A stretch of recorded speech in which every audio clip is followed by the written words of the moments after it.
Olá, muito boa tarde. Começa agora o programa Mercado Futuro. Eu falo com vocês aqui do estúdio da Bolsa Brasileira de Mercadorias, BBM, Centro Histórico de São Paulo. Bem, o programa você já sabe, você pode entrar no site programamercadofuturo.com.br. Tem os links para as redes sociais que o programa está. E a programação do canal, Claro TV, NET TV, Parabólica e Facebook. Bem, se você tem uma grande ideia ou se você tem uma ideia, hoje tem o que se chama de startups, né? São pequenas empresas ou pequenos projetos que requerem, quando bem-sucedidos, requerem investidores. Alguém que ajude a alavancar no bom sentido, né? Porque alavancar no mercado financeiro tem outro sentido. Hoje eu vou conversar com um empresário que investe nessas famosas startups aqui em São Paulo. Nós temos um local, não só lá, mas em Piracicaba tem, ligado ao agro, né? Tem um hub, como é chamado.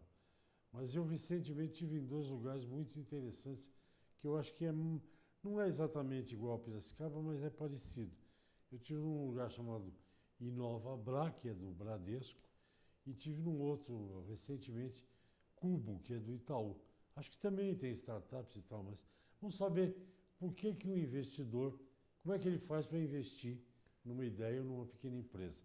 Estou aqui com o Francisco Forbes, ele é esse investidor, empresário, e ele investiu numa empresa que foi motivo de tema aqui no programa, que é uma empresa que lida com drones para aplicação em propriedades rurais. Muito boa tarde, muito obrigado. Boa tarde. Descobri aqui na conversa que, além de investidor, você também mexeu com e-commerce, você também é piloto. Enfim, a gente vai, dentro do possível, a gente vai falar um pouco de tudo. Como é que você faz, por exemplo, para escolher? Porque você não investe numa única empresa. Como é que é feita a escolha? Você fala nesse setor ou você analisa caso por caso? Como é que é? Normalmente, o investidor anjo, ele busca investidores que sejam investimentos que sejam próximos do seu mercado, próximo de uma coisa que a gente de fato consiga ajudar. Então, normalmente, alguém que veio de tecnologia continua investindo em tecnologia, Okay. Alguém que veio de varejo continua investindo em varejo. Normalmente, é alguém que traz o que a gente chama de smart money, que é alguém que consiga agregar para o seu negócio além do dinheiro. O investidor anjo não é um banco, e o principal diferencial não é o dinheiro. O dinheiro, claro que ele auxilia, mas o principal fator do investidor anjo é ele te abrir mercado, te abrir clientes, te ajudar a gerir melhor essa empresa para os próximos anos. Por que tem tanta gente buscando investimento nesse mundo digital, nesse mundo da tecnologia? Para que a gente consiga acelerar as empresas aí dentro de um espaço de 3 a 5 anos, e pegar uma empresa que era uma ideia e transformá-la numa empresa relevante, até numa líder de mercado em 3, 5 anos. O que antes era feito em 20 anos, o que antes era feito em 40 anos pelas empresas mais tradicionais, hoje você tem um tempo menor. Então, existem vários momentos onde os investidores entram. Normalmente, os anjos entram bem no começo, bem no momento inicial, onde esse empreendedor ou esse gênio que teve a ideia começa a atender o mercado, e você precisa começar a acelerar, você precisa começar a amadurecer o negócio. Tá, então, se eu entendi direito, o investidor, eu não usei a palavra anjo, quem usou foi você. O investidor, ele ajuda o negócio, ele participa da estratégia que seja. Ele participa e tem que participar. Isso, inclusive, é uma crítica minha, porque eu comecei como empreendedor, sendo investido, e depois de já ter montado 2 empresas e ter tido um sucesso nelas, estou começando a investir. Quando eu buscava investimento, o acesso ao capital ele é relativamente fácil, você consegue investidor. Se você falar com 100 pessoas, 5 vão investir em você. Estou te falando que é fácil dentro de um universo grande. Mas o dinheiro em si, o capital, ele tem disponibilidade. O mais difícil para o empreendedor é a ajuda. É você conseguir uma reunião com alguém que você não conhece, é você entender e mudar uma coisa no seu contrato que vai te salvar de uma abertura que teria com os clientes lá no futuro, um risco que você estaria exposto. Essas coisas que o dinheiro não paga são as coisas mais importantes para o investidor principalmente nos primeiros anos da empresa, porque é onde 1 mês, 2 meses correspondem a 3, 1/3 da existência daquela companhia, né? Onde as decisões são muito delicadas. Isso no começo da empresa? Isso no começo da empresa. Normalmente, investidores, como eu te comentei, anjos, ou investidores como eu, entram no começo da empresa. Depois que a empresa está madura, a gente começa a dar espaço para o mercado tradicional, que, por sua vez, também não consegue entrar tanto neste momento inicial das empresas. O mercado tradicional hoje, os bancos, os fundos de investimento, que tradicionalmente investem quantias grandes de dinheiro e fazem isso muito bem, o Brasil é um exemplo mundial de investimentos, estão acostumados a investir em empresas maiores, mais maduras, com mais informações.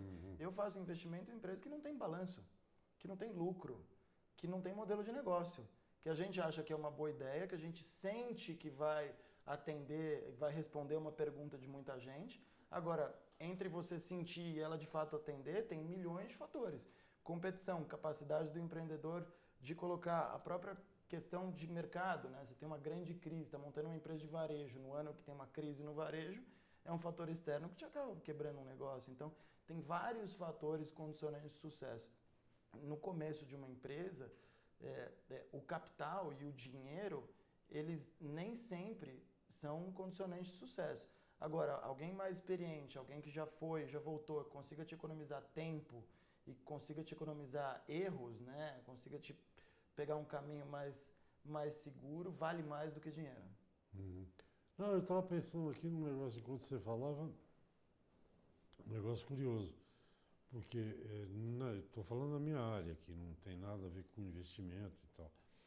Mas, por exemplo, se você não tiver quem te abra certas portas, te coloque para reunião com determinadas pessoas, você não avança, independente do dinheiro.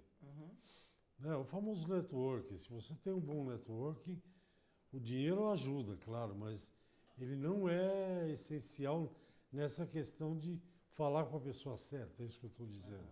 É nesse ponto que você atua também. É nesse ponto, principalmente nesse ponto. Eu queria te perguntar um negócio que me impressiona, só a leitura de jornal e redes aí. Eu acho que as lojas físicas, elas não vão acabar, mas elas vão ter um outro papel no comércio. E eu estou impressionado acho que pode falar, pelo Magazine Luiza. A parte virtual deles é um negócio monstruoso. Você já se deu o trabalho de analisar? Porque investidor, olha o que os outros estão fazendo. Não, claro, eu vim desse mercado, conheço muito o trabalho deles, desde que eles começaram o que eles chamam de Luiza Labs. Eles criaram um escritório separado, uma equipe separada só para se dedicar a assuntos digitais. Você explica já que me pediram intervalo, Claro, pode ser? Ficam aqui no... Tem uma personagem lá, né? A Lula, como é que chama? Tem uma personagem... Tem a Lu, né? Que é a própria... A Lu. Bom, nós vamos ao intervalo, eu volto já.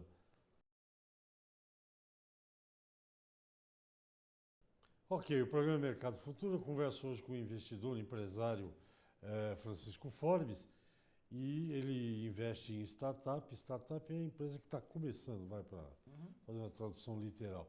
Antes do intervalo, eu tinha perguntado do fenômeno Magalu lá, o Magazine Luiza, na parte, e o Francisco teve empresa já de e-commerce, né? Então você acompanha, você está dizendo isso. Acompanho, acompanho. Inclusive, acompanhei a criação do Luiza Labs, que é um escritório separado, uma equipe separada dedicada só a pensar o digital no Magazine Luiza. E juntando duas perguntas, o fator de sucesso do Magazine Luiza e se a loja física vai acabar, eu acho que o grande fator de sucesso do Magazine Luiza, por meio desse Luiza Labs, é justamente a composição que eles têm entre a loja física e a loja virtual. Hoje, a gente pode dizer que o e-commerce está crescendo muito e que talvez a gente visse um dia em que as lojas físicas irão acabar. Esse dia não chegará.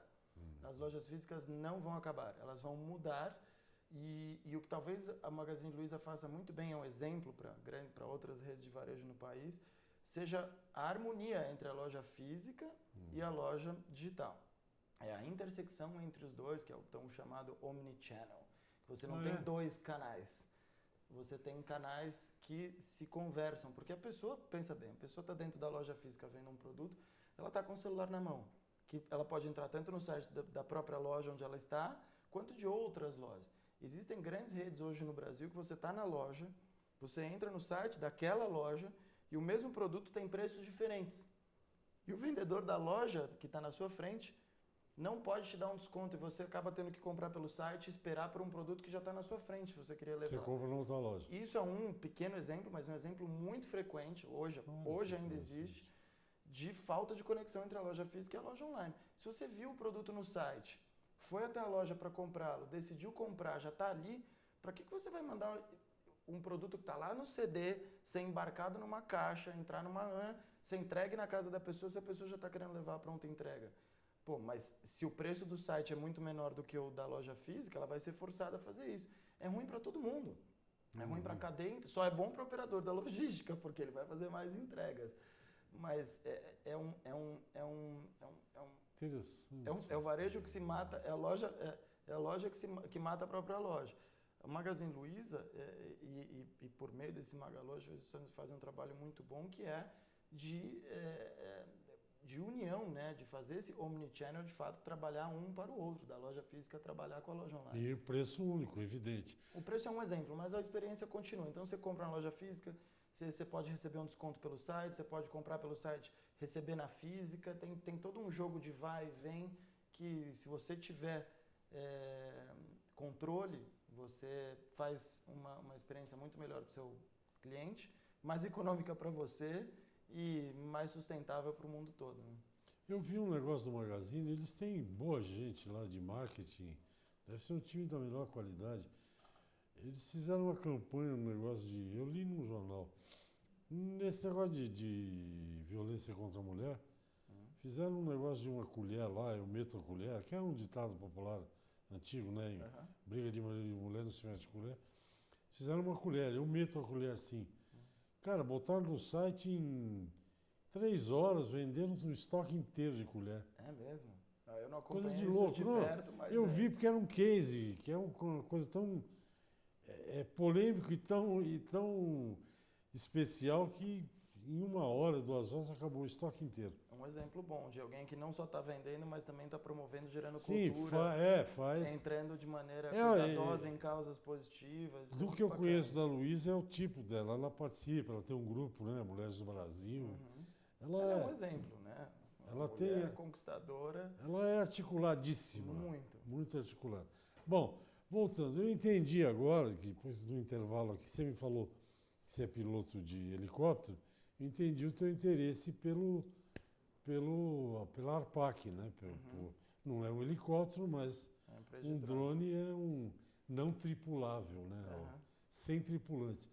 Foi essa a ligação, essa tua coisa de voar também? Foi essa. A minha coisa de voar é uma coisa histórica. Eu nunca trabalhei com aviação, eu amo aviação. E também amo o Brasil. Eu trabalho com tecnologia desde muito jovem.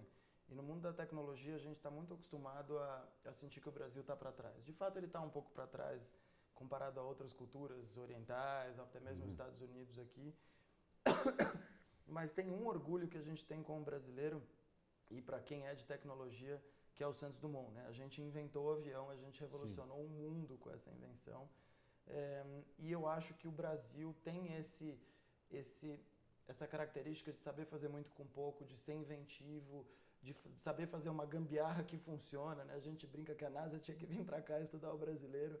E um exemplo de um brasileiro que deveria ser estudado é o Eduardo, que você entrevistou aqui numa outra edição do programa, fundador da ARPAC, uma empresa que faz drones para pulverização agrícola. Então hoje o que é feito com tratores, com avião ou com aquela mochilinha, né? Sim. Que até foi responsável por matar o nosso cantor Leonardo alguns tempos atrás. Chama pulverizador costal. Pulverizador costal. Isso.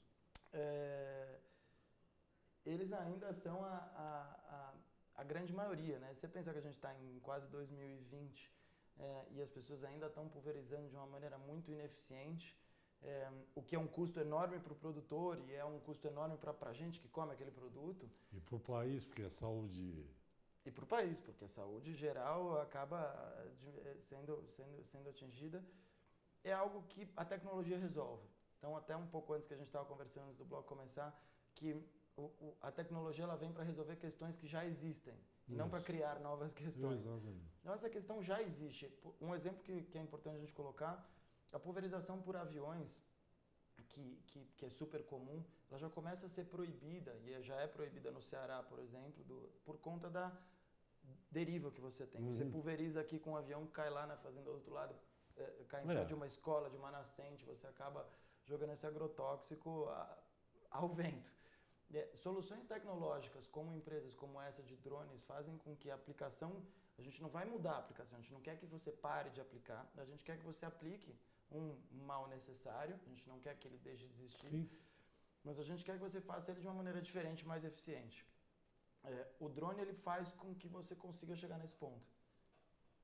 Desculpa. Não, pode. O drone faz com que você consiga chegar nesse ponto e com que você consiga fazer soluções muito mais baratas, e o barato não precisa ser pior. Ao contrário, uma solução mais barata que é melhor, que é mais eficiente, mais precisa. Então, o que eu ia acrescentar, que eu estava olhando ali, era o seguinte: você pode se orgulhar duas vezes pelo Santos Dumont, e o Brasil é atrasado, infelizmente, mas tem um negócio a única tecnologia, até recentemente, que os brasileiros tinham a caixa preta, é justamente o setor que a ARPAC opera. É a cana-de-açúcar, que é o etanol movendo o carro, que é uma coisa tipicamente que nasceu aqui, Claro. o carro flex. Claro. É a única tecnologia que foi criada aqui, pelo menos na área de agro. E a gente sabe tudo, não é produto que você compra, mas não sabe como funciona.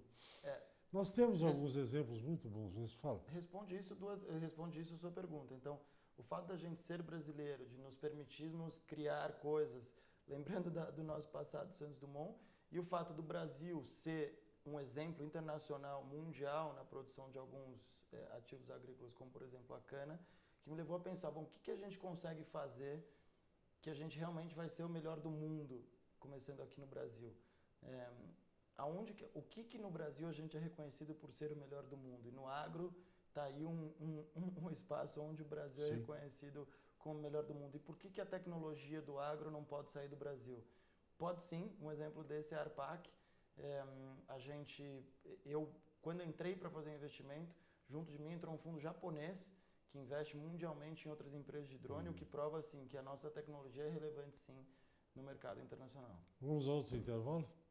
É intervalo ou eu já perdi, eu já fiz tanto programa hoje que eu já perdi a noção. Gente, eu converso com o Forbes aqui, o Francisco Forbes, piloto, investidor. Vou sugerir para ele aquelas 3 ideias que eu falo para vocês, sempre para ver se ele investe em mim. Vamos ao intervalo, eu volto já.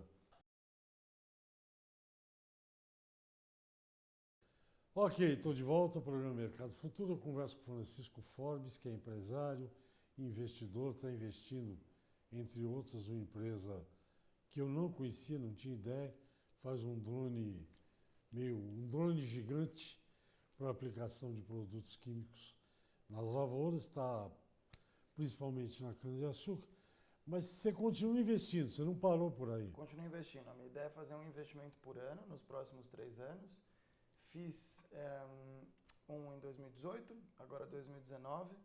2020 devo fazer no comecinho do ano, num novo mercado. Já tem ideia do quê, não? Já tenho ideia do quê, mas eu vou te contar só no intervalo. Tá bom. E mais coisas que eu de fato consigo ajudar. Como eu estava te falando, a diferença da gente para um fundo de investimento grande, da gente, eu digo, investidores que acompanham o desenvolvimento do negócio e muitas vezes investem em capital próprio, que é o meu caso.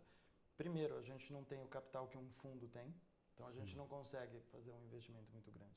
Segundo, que o fundo ele tem essa necessidade de pulverização do capital porque ele não consegue participar da gestão. Então, ele vai investir em 50 empresas, ele não vai sentar no conselho de 50 empresas. Ele não vai acompanhar o CEO das 50 empresas em reunião comercial. Ele não vai dar entrevista pelas 50 empresas. Ele, quiçá, vai conseguir ler o relatório das 50 empresas. No nosso caso, é justamente o oposto. O investimento é menor, mas o envolvimento de tempo é muito maior. Então, o investidor que entra no começo, um investidor anjo, como a gente pode chamar, ele tem que participar do dia a dia da empresa, ele tem que estar em contato com o CEO, ele precisa saber o que está acontecendo, ele precisa conseguir colaborar. Ele vai ter múltiplos muito maiores se o sucesso for conjunto. Se o investidor anjo ou o investidor que entra num estágio muito inicial de uma empresa age como um fundo de investimento, colocando um capital e ligando no fim do mês para pedir um relatório, ele vai acabar por denegrir aquela empresa. Eu já tive esse problema nas minhas empresas. Quando eu comecei, eu tive um fundo que atuou muito negativamente sobre a gente, um fundo que veio do mercado financeiro, queria entrar no mercado de tecnologia com a promessa de que ele conseguiria fazer essa ponte entre o mercado financeiro mais maduro e tradicional e o mercado de tecnologia, e ele acabou praticamente destruindo a empresa e fazendo as nossas decisões serem muito difíceis, até que a gente conseguisse afastar ele do controle da empresa e recuperar a credibilidade e os resultados que a gente tinha. Quer dizer, mesmo que você tenha uma boa ideia e tenha investidor, você precisa dar uma estudada no investidor para ver exatamente o que... Precisa. Isso talvez seja um recado que eu deixo aqui. Hoje nos últimos 5 anos, houve uma explosão de investidores que se dizem investidores de venture capital, que é esse capital de grande risco e que normalmente é direcionado a empresas de tecnologia. Agora, junto com o crescimento e com o modismo, existiu uma diminuição muito grande na qualidade dessas pessoas. Tem muita gente que não é do mercado e que não entende muito os tempos, as necessidades, as angústias de um empreendedor quando está montando um negócio e se lançam no mercado com bastante capital. Os empreendedores vão todos atrás desse capital e acabam se tendo problemas, porque, de novo, como eu disse no começo da nossa conversa, o capital é o de menos. E, às vezes, você se casa com uma pessoa que, no primeiro mês, você fica feliz porque, aquele capital te resolveu um salário atrasado, um sistema que você não queria comprar, mas dali a 6 meses isso se torna um inferno na sua vida, porque junto com o capital você ganhou um sócio que muitas vezes não entende o seu momento, que tem outras prioridades e que não é seu parceiro, de fato, no âmago do que significa ser sócio, não é seu parceiro no momento que você precisa. As empresas que estão começando, e quem é empresário sabe, é um negócio pequeno, é um negócio bom, é um negócio que às vezes você acorda milionário e você vai dormir na falência. É um mercado muito volátil, é um mercado que se movimenta muito, é um mercado muito sensível. 90% das startups vão à falência antes de virarem operacionais. E esse desafio de virar operacional é onde nós, investidores, podemos ajudar as empresas. Não com capital, mas sim ajudando as empresas a fazerem um trabalho melhor. Parece um pouco clichê dizer isso, mas no fundo é a execução que é o problema, não a ideia em si. Então, não, a ideia é boa, mas tem que executar. Tem que executar e sobreviver a crítica, concorrência, mercado, variação de moeda, dores de barriga de investidores, de clientes. Eu brinco que a gente, quando está empreendendo, e empreendendo com serviço, você está sempre errado, né? Você é empreendedor, porque o investidor está contra você, o cliente está contra você, os seus funcionários estão contra você, sua mulher, muitas vezes, se você ainda tiver, ela vai estar contra você. É um mercado muito árido. Então,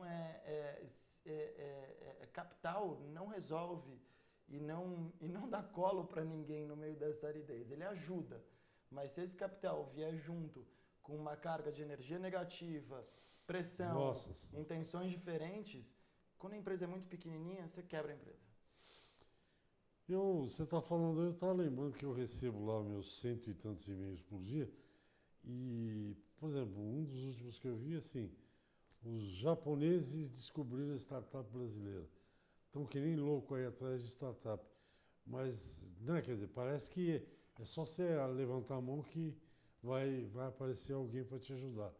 Mas pelo que você está dizendo, é um pouco mais do que isso. Você precisa se aprofundar um pouco no que você quer, no que você quer da empresa e no que você quer do investidor também, né? Exato. Eu acho que falta para o empreendedor a habilidade de perguntar para o investidor o que o investidor tem a oferecer além do dinheiro. Porque o dinheiro é fácil, é óbvio, é o mais fácil, inclusive, de você quantificar, de você colocar valores, você coloca uma valorização na empresa, você atribui a ela fatores que a condicionam a ser daquele tamanho, o investidor paga aquela valorização, passa a ter uma participação. Ponto. Isso é o de menos. Agora, feito isso, que começa a brincadeira. Então, ok, você investiu, você virou meu sócio. O que você vai fazer sendo meu sócio? Por isso que é muito diferente por isso que não dá para abrir o IPO de uma empresa como o Arpac, que eu acabei de investir. Ela ainda não tem condição de ser investida por gente que não participa do mercado. Tem todo um período de amadurecimento. Tem momentos. E o que falta para o empreendedor é cobrar do investidor, pedir essa atenção e cobrar tudo que não é dinheiro. Porque o dinheiro, normalmente ele já assinou e já depositou nas primeiras reuniões. Agora você vai continuar sócio por 3 anos. E não adianta você só pedir mais capital. A conversa está boa, Francisco, mas o meu tempo acabou. Então eu quero te agradecer, a gente vai voltar a conversar. Depois você está me devendo uma explicação mais detalhada sobre um negócio chamado blockchain. Vamos lá. Depois você me explica. Mas obrigado e até a próxima conversa. Obrigado a você. Gente, é isso. Até o próximo programa. Tchau, tchau.